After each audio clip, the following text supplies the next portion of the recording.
Champions লিগের quarter final Knights ভাই, অসাধারণ কিছু ম্যাচেস গেছে, কিছু হার্ট ব্রেক হয়েছে, কিছু ভালো ভালো জিনিস হয়েছে, সব কটা নিয়ে আজকে ডিসকাস করবো এই ভিডিওতে।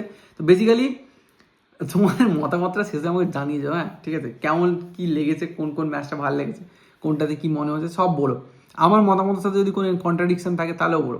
তো প্রথম ম্যাচে আমরা যদি আসি আর্সেনাল ভার্সেস স্পোর্টিং, তো আর্সেনাল ভার্সেস স্পোর্টিং ম্যাচটা আমার তখনও দেখতে ইচ্ছা করছিল না, এখনও আমার বলতে ইচ্ছা করছিল, কারণ কিছু হয়নি ভাই, কিছু হয়নি।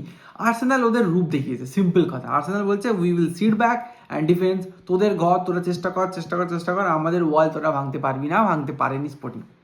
আর্সেনাল কী করেছে, একটা টাইমে ফাঁক বুঝে গোল করে দিয়ে পালিয়ে এসেছে, তার সিট। এবার ঘরেতে এসে, মানে আর্সেনালের ঘরেতে যখন খেলাটা হবে তখন কি হয় সেটা মেনলি দেখার, কারণ স্পোর্টিং তার মরণ কামড় মারবে। আর আর্সেনাল কীরকমভাবে খেলে, মানে পুরো গেম প্ল্যানটা কীভাবে এক্সিকিউট করে সেটা আমার দেখার আছে, ওটা নিয়ে আমি কিছু বলতে চাই না।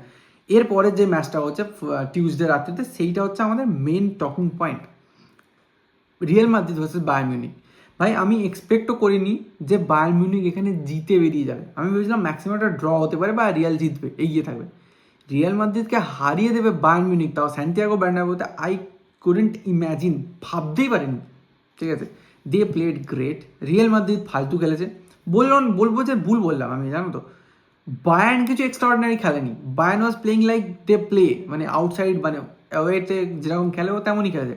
রিয়াল মাদ্রিদের পারফরমেন্স ওয়াজ ভেরি পুয়ার, খুব খারাপ ছিল। তো এই হচ্ছে সমস্যা। এবার যেই স্কোর লাইনটা এসে দাঁড়িয়েছে, রিয়াল মাদ্রিদ 1-2 বায়ার্ন মিউনিখ, তো এই জায়গা থেকে টার্ন করা, টেবিল টার্ন করা, তাও আবার বায়ার্ন মিউনিখের ঘরেতে, রিয়াল মাদ্রিদের জন্য ডিফিকাল্ট। বাট রিয়াল মাদ্রিদ পারবে না চ্যাম্পিয়ন্স লিগে, এমন কিন্তু কিছু হতে পারে না। রিয়াল মাদ্রিদ যদি 4 গোলে পিছনে থাকে, ওরা ওখান থেকে কাম ব্যাক করার ক্ষমতা রাখে। তো রিয়াল মাদ্রিদের মরণ কামড়টা কিন্তু সব থেকে ভেনামাস হয়। তো সেই জন্য বায়ার্ন মিউনিখ, তোমরা যদি এক্সপেক্ট করো যে বায়ার্ন বাড়িতে যাবে গিয়ে 6-7টা গোল করে দেবে, it's not going to happen. Real Madrid ভাই ভাই কিলিয়ান এমবাপ্পে, ভিনি না এমনি ওয়ার্ল্ডের টপ প্লেয়ারদের মধ্যে পড়ে না। ওরা অকারণে বসে নেই, ওরা দেখাবে, ওরা খেল দেখাবে, বেলিংহাম খেল দেখাবে ভাই। ফ্রেডি ভ্যালভার্ডেকে চেনো তো, চেনো, ঠিক আছে? 120 মিনিট ওর জন্য কনস্ট্যান্ট ছোটা কোনো ব্যাপার নয়, ও খেলা দেখাবে। আমি বলছি শোনো, বায়ার্ন আর রিয়ালের সেকেন্ড ম্যাচটা ততটাই ইন্টারেস্টিং হবে যতটা বার্সেলোনা অ্যাথলেটিকো সেকেন্ড লেগ হবে। ঠিক আছে, তো দেখো বেসিক্যালি আমার মনে হয় যে পরের যে লেগটা হতে চলেছে ওটা খুব এন্টারটেনিং হবে। বায়ার্নের তরফ থেকে আমরা 3-4টে গোল দেখতে পারি, রিয়ালের তরফ থেকে আমরা 3-4টে গোল দেখতে পারি।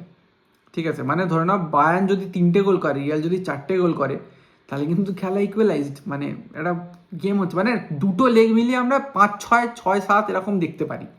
ঠিক আছে, বায়ার্নের ঘরেতে গোল হবে, গোল হবে। তো এই হচ্ছে সিচুয়েশন এই ম্যাচটা। সেকেন্ড ম্যাচ মানে থার্ড ম্যাচে যদি আমরা আসি, বার্সেলোনা লাস্টে আসছি, থার্ড ম্যাচে যদি আমরা আসি রিয়াল মাদ্রিদ ভার্সেস পিএসজি। বাই পিএসজির ঘর থেকে আমরা যেটা এক্সপেকটেশন রেখেছিলাম আমাদের কাছে, ওরা অনেক কম ডেলিভার করেছে। ঠিক আছে, ইট কুড হ্যাভ বিন 4-0। আমার মনে হয় 4-0 হলে গেমটা ডান অ্যান্ড ডাস্টেড হয়ে হতো। যেহেতু 2-0, এখনও লিভারপুলের কাছে চান্স আছে। দো ওয়ার্ল্ডের দ্য বেস্ট ম্যানেজার আমি বলি, লুইস এনরিকেকে দ্য বেস্ট ম্যানেজার বলি, দ্য বেস্ট ম্যানেজার ওদের কাছে আছে, পিএসজির কাছে। আর আমার মনে হয় না যে এই 2 গোলের লিডটাকে ভেঙে দেওয়া লিভারপুলের জন্য অত সহজ হবে, যেখানে আর্নে শর্টের টিম ইজ ইন ক্রাইসিস বলতে পারো। মানে ওরা ওরা ডাউনে আছে এই মুহূর্তে, টপ ফর্মে নেই। আর পিএসজির ডিফেন্সও যথেষ্ট ভালো, পিএসজির অ্যাটাকটা আরও ভালো। তো যদি এরপরে দেখতে যাও যে লিভারপুল অল আউট গেম খেলছে, মানে ফুল প্রেস করে ওপরে উঠে খেলছে, আর সেখানে 2-3টে কাউন্টার খেয়ে আবার 2-3টে গোল চাপিয়ে দিল পিএসজি এর ওপরে, চমকানোর কিছু নেই। মানে এরপরের ম্যাচে যদি লিভারপুল 3-1 হেরে যায় আবার নিজের ঘরে, চমকে যাওয়ার কিছু নেই। ইটস মাই প্রেডিকশন বলতে পারো। তো নেক্সট লেগের জন্য আমরা অপেক্ষা করবো, অবশ্যই দেখতে হবে, কারণ অসাধারণ কিছু ম্যাচ আপ হবে। এবার আসবো আমরা আমাদের মেন ম্যাচে, বার্সেলোনা ভার্সেস অ্যাথলেটিকো। ভাই যদি সব থেকে কারোর শনি 7.5 লেগে থাকে, মঙ্গলের দোষ, বৃহস্পতির দোষ, সূর্যের দোষ, যা যা দোষ লাগা সম্ভব যদি লেগে থাকে, রেড কার্ডের দোষ, সেটা বার্সেলোনা। ভাই আমরা লামিনের বেস্ট পারফরমেন্স দেখেছি এই সিজনের, সব থেকে বেস্ট। লাস্ট সিজনে দেখেছিলাম আমরা ইন্টার মিলানের এগেনস্টে, এবারে সিজনের আগের দিন ছিল লামিনের বেস্ট পারফরমেন্স। রাশফোর্ডের best performance till date, I could say till date. এখনও অবধি এত ভালো পারফরমেন্স হয়তো ও ইউনাইটেডেও দেয়নি। যে লেভেলের বল ক্যারি দেখিয়েছে ও, যে লেভেলের অ্যাটেনশন টু ডিটেলস দেখানোর চেষ্টা করেছে, ভাই ভাগ্য ছিল না, ভাগ্য ছিল না, ঠিক আছে। শটগুলো যদি কানেক্ট না হয়, কোনো মতে ডিফ্লেকশনকে বেরিয়ে যায়, কারোর কিছু করার থাকে না। 50-50 চান্সেস, কখন তোমার দিকে আসবে কখন ওদের দিকে যাবে তুমি বুঝতে পারবে না। And that happen to Barcelona. কিছু করার ছিল না আমাদের। আর তার ওপর তো ব্যাড রেফারিং, মানে যদি ব্যাড রেফারিংটাকে আমি এক্সক্লুড করে দিই তাহলে আমরা হয়তো আগের দিন 2-2 বা 3-2 জিতেও যেতে পারতাম। গোল করতো, আমি অ্যাথলেটিকোর গোলগুলোকে আমি এলিমিনেট করছি না। জুলিয়ান অ্যালভারেজের ফ্রি কিক ওয়াজ এক্সট্রাঅর্ডিনারি। আর ওদিকে সরলতকে ভাই নামানোই হয়, ওকে রাখাই হয়েছে ওই জন্য, ফিজিক্যাল প্রেজেন্স, একটা ট্যাপ ইন করে গোল করবে। তো 2টো গোল করতো অ্যাথলেটিকো, বাট 3টে গোল আমরাও করতে পারতাম, আরও বেশিও করতে পারতাম। যেই জায়গাটাতে আমরা মিস করে গেছি, আমরা একটা ক্লিনিক্যাল স্ট্রাইকার যদি থাকতো, মানে আমাদের ওপরে যদি বেসিক্যালি ধরে নাও ক্লিয়ান এমবাপে টাইপের একটা প্লেয়ার থাকতো, অর ভিক্টর অসিম্যান, আমাদের সিচুয়েশনটা আলাদা হতে পারতো। বা যদি কুবার্সি পুরো ম্যাচ খেলতো, it could have been different. ভাই আমরা 10 জনের টিম নিয়ে যা খেলেছি, ইটস কমেন্ডেবল ভাই। তো এই মুহূর্তে সিচুয়েশান যেটা হচ্ছে, বার্সেলোনা একদম রেড হট ফর্মে আছে। তো নেক্সট লেগের মাঝখানে আমার খেয়াল নেই কোনো বার্সেলোনার লা লিগা ম্যাচ আছে নাকি, বাট ভাই নেক্সট লেগের জন্য বার্সেলোনার ছেলেপুলেরা যেভাবে মেন্টালি প্রিপারেশন নিচ্ছে, পরের ম্যাচটা পেদ্রি লামিন দুজনে পুরোটা খেলবে, রাশফোর্ডও খেলবে। রাশফোর্ড ওয়াজ গ্রেট আগের দিন। আমি জানি না সেন্টার ফরওয়ার্ডে কাকে বলে, লেভাই থাকবে মোস্ট প্রবাবলি, কারণ Ferran Torres isn't in the form আমরা এক্সপেক্ট করি। Lewa is far better than him এই মুহূর্তে। তো নেক্সটটাতে জানি না বার্নাল খেলবে নাকি, বাট একটা ডিএমএফ আমাদের দরকার ছিল, গাভি খেলবে হয়তো মোস্ট প্রবাবলি।